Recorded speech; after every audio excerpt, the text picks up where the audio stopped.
पहले आपका स्वागत करता हूं आपके अपने YouTube चैनल क्रिएटिव एजुकेशन पे। जैसा कि हमने नंबर सिस्टम की शुरुआत की थी और आज हम नंबर सिस्टम में से 9th क्लास की एनसीईआरटी कर रहे हैं, जिसमें आज हमारा चैप्टर एक्सरसाइज 1.2 स्टार्ट करने वाले हैं। इसका पहले क्वेश्चन 1 का पॉइंट 1 है। ये क्वेश्चन कह रहा है कि प्रत्येक अपरिमेय संख्या वास्तविक संख्या होती है, तो हमें बताना है सत्य असत्य में अपने कार्ड के सहित इसमें बताना है। तो देखो, जो प्रत्येक वास्तविक संख्या होती है, यानी प्रत्येक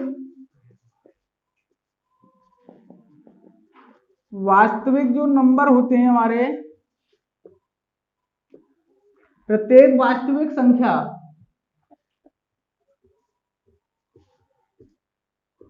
अपरिमेय संख्या नहीं होती है, परंतु प्रत्येक अपरिमेय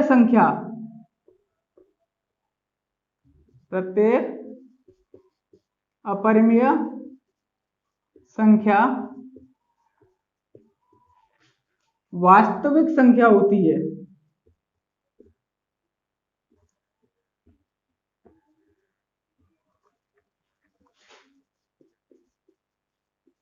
ठीक है भाई, यानी जो प्रत्येक वास्तविक संख्या होती है वो प्रत्येक संख्या अपरिमेय नहीं होती है, लेकिन प्रत्येक अपरिमेय संख्या वास्तविक संख्या जरूर होती है। ठीक है, जैसे हम ले सकते हैं, मान लो √4। √4 क्या है? 4 हमारा क्या है? यहाँ पे रियल नंबर है, वास्तविक संख्या है। ठीक है, लेकिन क्या है, ये संख्या कैसी है? परिमेय है, अपरिमेय नहीं है, क्योंकि 4 का स्क्वायर रूट 2 कैसी है? एक परिमेय संख्या है, तो अपरिमेय नहीं है। ठीक है, अगर हम बात करें √2, तो 2 क्या है यहाँ पे? √2 कैसी संख्या है?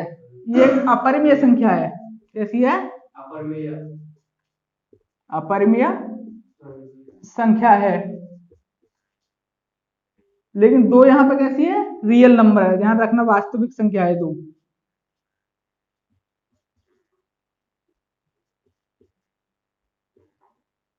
ठीक है, 2 कैसी है? वास्तविक संख्या है। इसलिए हम कह सकते हैं कि प्रत्येक अपरिमेय संख्या वास्तविक संख्या होती है। ठीक, लेकिन प्रत्येक वास्तविक संख्या अपरिमेय संख्या नहीं होती है। तो इसका पॉइंट सेकंड करते हैं, नोट कर लो फटाफट से।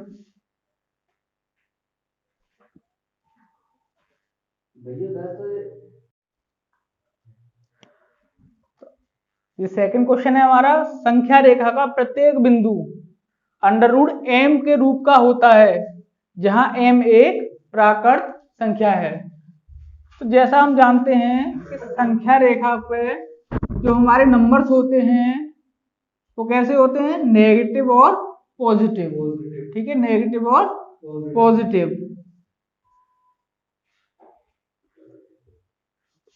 संख्या रेखा पर हमारे जो नंबर्स नेगेटिव और पॉजिटिव होते हैं, लेकिन ये जरूरी नहीं है कि प्रत्येक नंबर जो है कैसा हो? वर्गमूल हो। जैसे अगर हम √m दे रखा है हमें, अगर हम √m = 1 रखेंगे, m = 1 रखेंगे, तो क्या आएगा? √1, जिसका वर्गमूल क्या होता है? 1। तो हम कह सकते हैं ये संख्या रेखा पे है। ठीक है भाई, अगर मैं लिखूं m = 2 लिखता हूं, m = 2, तो क्या लिखेंगे? √2। आप देख सकते हो कि √2 का कोई वर्गमूल होता है? नहीं होता है, इसका कोई वर्गमूल नहीं है। ठीक है, तो हम कह सकते हैं कि जो m है, √m हमारा संख्या रेखा पर स्थित नहीं है। तो ये कथन कैसा है? भाई हम कैसे कह सकते हैं ये कथन कैसा है, असत्य है। ठीक है भाई। अब नेक्स्ट पॉइंट कह रहा है कि प्रत्येक वास्तविक संख्या एक अपरिमेय संख्या है। इसका थर्ड पॉइंट क्या कहता है कि प्रत्येक वास्तविक संख्या एक अपरिमेय संख्या है, जो हमने अभी जस्ट फर्स्ट पॉइंट में किया है। ठीक है, तो वो कथन कैसा होगा, असत्य होगा, क्योंकि प्रत्येक रियल नंबर यानी प्रत्येक वास्तविक संख्या कैसी है, अपरिमेय संख्या नहीं है। ठीक है भाई, क्लियर।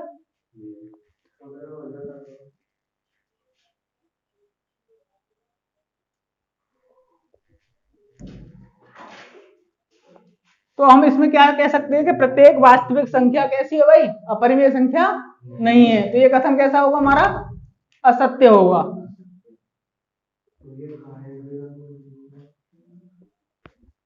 ठीक, अगले क्वेश्चन की तरफ चलते हैं। Question number 2। तो क्वेश्चन नंबर 2 क्या कहता है, चल रफ करें इसे, चलो।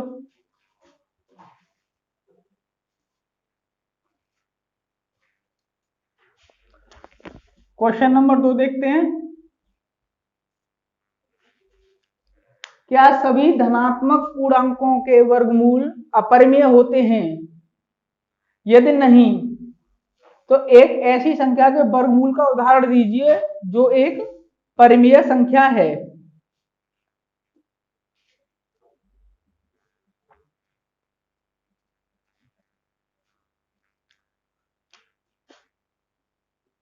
सभी धनात्मक पूर्णांकों के सभी धनात्मक पूर्णांकों के वर्गमूल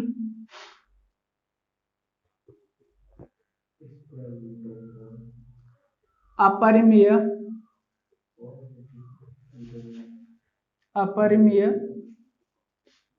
नहीं होते हैं। ठीक है भाई,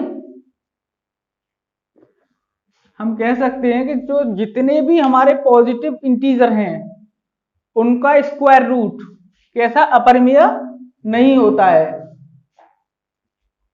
देखो कैसे, अंडर रूट 1, अंडर रूट 1 का स्क्वायर रूट क्या होगा भाई, 1 होगा, जो कैसी नंबर है, एक परिमेय संख्या है।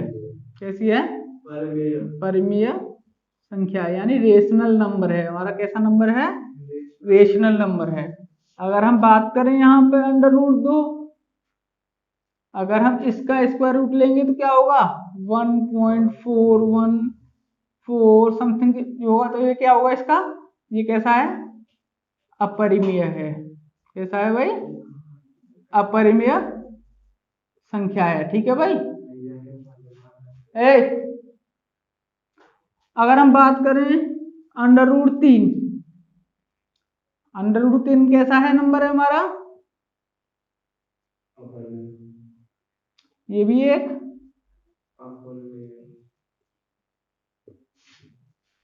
अपरिमेय संख्या है। ठीक है, अंडर रूट 4, इसका स्क्वायर रूट कितना होगा, 2, जो कैसा है, एक परिमेय संख्या है। तो हम कह सकते हैं कि सभी धनात्मक पूर्णांकों के वर्गमूल कैसे होते हैं, अपरिमेय नहीं होते हैं। ठीक है, कुछ परिमेय होते हैं और कुछ अपरिमेय होते हैं। क्लियर हुआ, ठीक, नोट डाउन करो। क्वेश्चन नंबर 3 देखते हैं। दिखाइए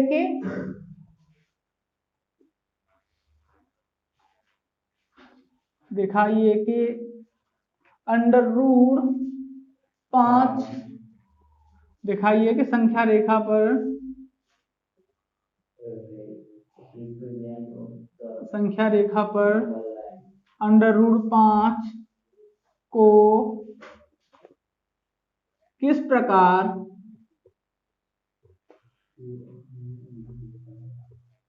निरूपित किया जा सकता है।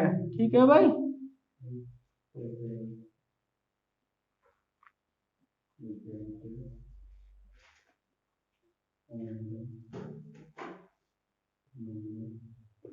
ठीक है भाई। तो हमें बताना है कि संख्या रेखा पर √5 को हम किस प्रकार दर्शा सकते हैं। ठीक है, किस प्रकार दिखा सकते हैं। तो सबसे पहले क्या करते हैं, एक लाइन खींचते हैं संख्या रेखा, यहाँ 0 से 1 2 3 and also -1 -2 and -3। ठीक है भाई। तो सबसे पहले क्या करते हैं, एक संख्या यानी एक यूनिट का क्या करते हैं, एक यूनिट की लंबाई लेकर के, एक यूनिट की लंबाई लेकर के और यहां पर एक चाप मारते हैं। ठीक है, हाँ, 0 से एक यूनिट की लंबाई लेकर के एक चाप लगाते हैं। ठीक है भाई, हाँ, और उस चाप से उस रेखा को मिलाते हैं। अच्छा ये बताओ, अगर हमने इस लंबाई को 1 माना है, ठीक है भाई, इस लंबाई को कितना माना है, 1 माना है, तो ये लंबाई भी कितनी होगी, 1 ही होगी। ठीक है भाई, कितनी होगी, 1 यूनिट होगी, 1 यूनिट बोल सकते हैं। अच्छा, पाइथागोरस प्रमेय आपने पढ़ी होगी, पाइथागोरस प्रमेय पढ़ी है। तो यहां पे ऐसा करो, ये बिंदु मान लो, यहां पे ए बी और ओ। ठीक है, तो हम यहां लिख सकते हैं पाइथागोरस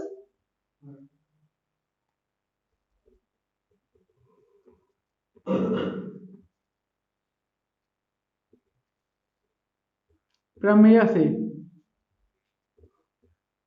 ठीक है भाई, पाइथागोरस प्रमेय से। तो पाइथागोरस प्रमेय क्या होती है भाई, कर्ड का स्क्वायर इजकल टू लंब का स्क्वायर प्लस आधार का स्क्वायर। ठीक है, तो हम लिख सकते हैं O B square is equal to O A square plus A B square. अच्छा ये कितनी है, 1 है, 1 का स्क्वायर प्लस ये 1 का स्क्वायर, तो O B square is equal to, तो O B square is equal to कितना हो जाएगा, 2 हो जाएगा। ओ बी इजकल टू निकालेंगे तो √2। तो ये जो हाइट है हमारी कितनी आ गई भाई, √2। ठीक है, कितनी आ गई, √2।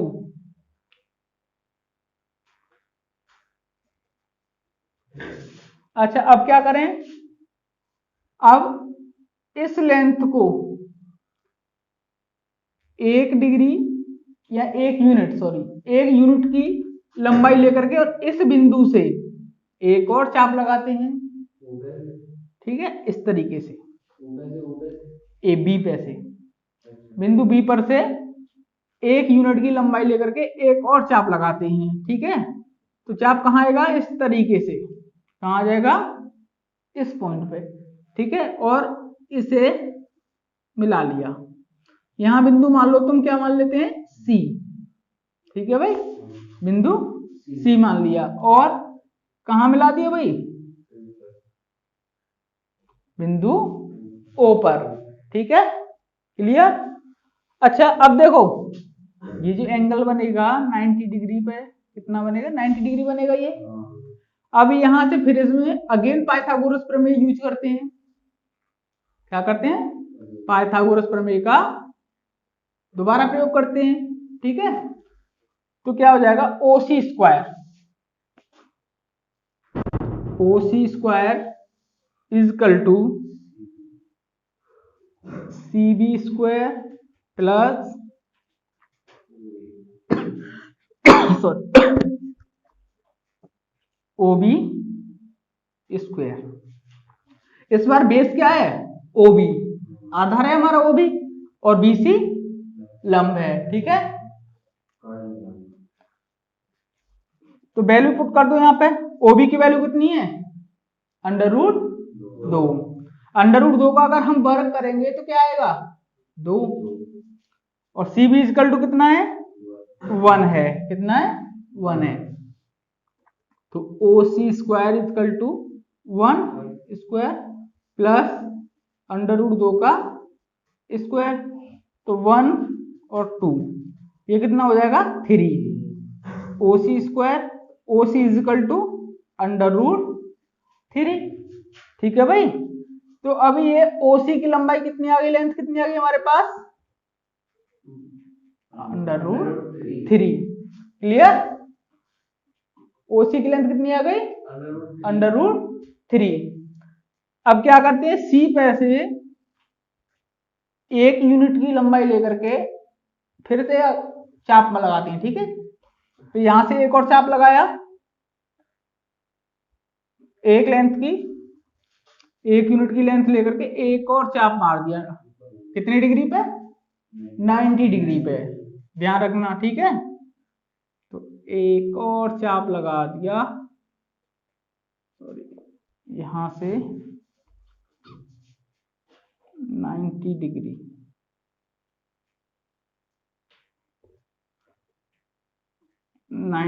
पे हमने इस बिंदु से एक और चाप लगा दिया और इस बिंदु को यहां बिंदु मान लिया D, कितना मान लिया बिंदु D, ठीक है भाई, बिंदु D, और बिंदु D को O से मिला दिया।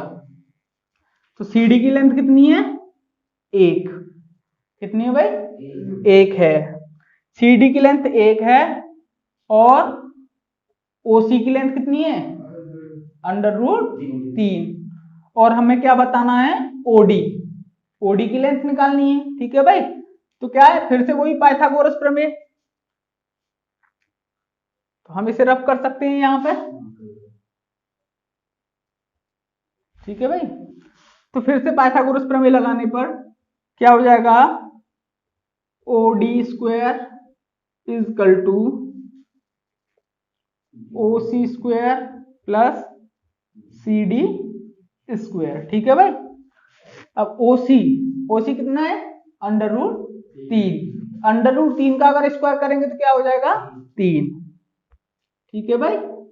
और एक का स्क्वायर यानी CD कितना है 1 है, 1 का स्क्वायर कितना हो जाएगा 1 ही होगा, 4, यानी OD स्क्वायर इक्वल टू कितना हो जाएगा 4 हो जाएगा, कितना हो जाएगा OD स्क्वायर 4। तो OD इक्वल टू कितना हो जाएगा √4 या 2 लिख सकते हैं, ठीक है भाई, क्लियर। तो हम इसे क्या लिख लेंगे √4 ही लिख लेते हैं, ठीक है, आसान रहेगा समझने में भी। अब क्या करते हैं यहां से फिर से एक चाप लगाया 1 यूनिट की लंबाई लेकर के 90 डिग्री पे, कितने पे 90 डिग्री पे, ठीक है भाई। अब यहां बिंदु मान लिया E, क्या मान लिया E, तो ये लेंथ ED की लंबाई कितनी है 1, ठीक है, और बिंदु E को मिला दिया कहां O पर, कहां पे O पे। तो फिर से पाइथागोरस प्रमेय लगाने पर, तो पाइथागोरस प्रमेय लगाने पर क्या होगा OE square is equal to OD square plus ED square, ठीक है भाई। अच्छा ये बताओ OD की जो लेंथ है वो कितनी है √4, अगर √4 का हम वर्ग करेंगे तो क्या होगा 4 हो जाएगा भाई। कितना हो जाएगा? 4 हो जाएगा। ठीक है, क्लियर। और ईडी कितना है हमारा? ईडी की लेंथ दे रखी है हमें 1। 1 का स्क्वायर 1 ही होगा। O E square is equal to 5। O E is equal to under root 5। तो ओ ई की लेंथ कितनी आ गई भाई? Under root 5। तो इस प्रकार हम कहां दर्शा सकते हैं? संख्या रेखा पर अंडर रूट 5 को दर्शा सकते हैं। क्लियर? कोई डाउट यहां तक? तो यहां हमारी ये एक्सरसाइज 1.2 कंप्लीट हो चुकी है। ठीक है भाई। और वीडियो को आज ज्यादा लंबा नहीं करेंगे, इतना ही रखेंगे। धन्यवाद। लाइक, शेयर और सब्सक्राइब करना ना भूलें।